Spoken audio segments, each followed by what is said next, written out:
Guys, ito po yung video na ipapanood ko sa inyo. Ito po yung lady rider na si Yana na nag-viral doon sa Sambales. Ah, ako nagulat din ako nung pinanood ko 'yan. Actually, rider din ako.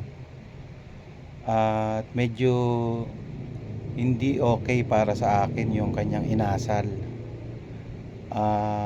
Panoorin natin, panoorin niyo. Like subscription.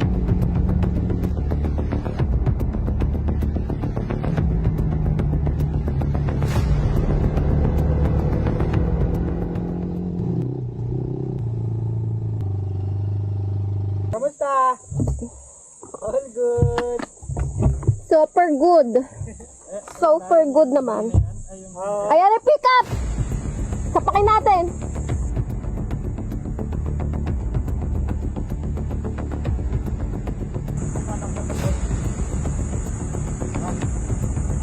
Sorry, ano? Sumamakyo ka. Bakit nga ba? Ha? Bakit nga ba? Bakit nga ba? Bakit nga ba? Alam mong lubok-lubok yung daan. You tell me. Bakit nga ba? Don't tell me. No, you tell me. You tell me. Huwag kang mamamakyo. Bakit nga ba?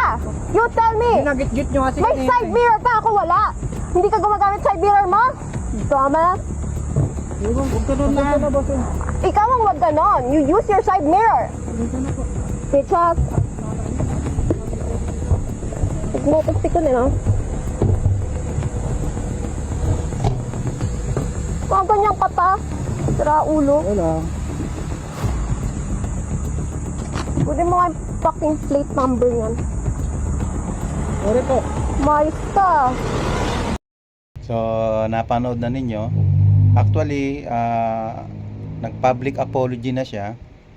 Then, according to them, pinuntahan nila yung lalaki na naka-pick up. Ay, pero hindi nila inabutan. Ngayon, pulsuhan nyo kung yung bang kanyang public apology is sapat doon sa kanyang inasal. Ito, panoorin nyo yung public apology niya. To grow is to be accountable. Earlier, di po namin naabutan si Kuya Jimmy Pascual sa bahay niya at sa work niya to personally apologize.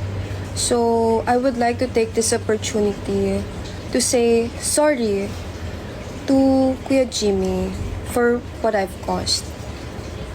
And of course, as well as to those people who got dragged into the issue, sorry din po sa citizen of Zambales, the riding community, especially the off-road community. This issue is all on me. I'm still learning. This one especially the hard way. I promise to be more patient next time, especially on the road. And I'll listen to my ates and kuyas more. Na-feel ko na po yung mundong maraming galit and ayoko na pong maulit po yun. Again, sorry po at pasensya po ulit. Maraming salamat po. So, ang lesson learned dito, be patient. Kayo na ang doon sa video na napanood nyo, yung una at saka yung pangalawa, kayo na ang humusga kung yung bang kanyang public apology is sapat. Ayun nga, may lumabas pang parang memo ata na inano siya ng ng Zambales province ng persona non ingrata. Ang ibig sabihin yata nun, hindi na yata siya pwedeng pumunta ng Zambales. Ayun, pagkakaintindi ko. Pero kayo na humusga. Pero for me, bilang isang rider, Paul yun.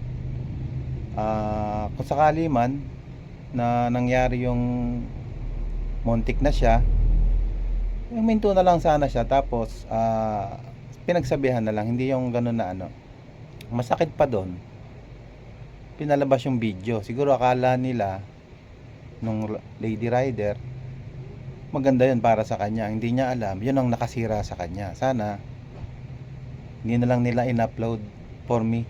Kasi pangit kahit sa angulo mo tingnan, nakakasira ng ng imahe ng mga riders.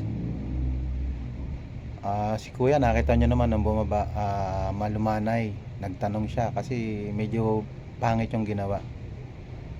So, yun lang, kayo nang pumulso at be patient lalo na sa daan. Peace.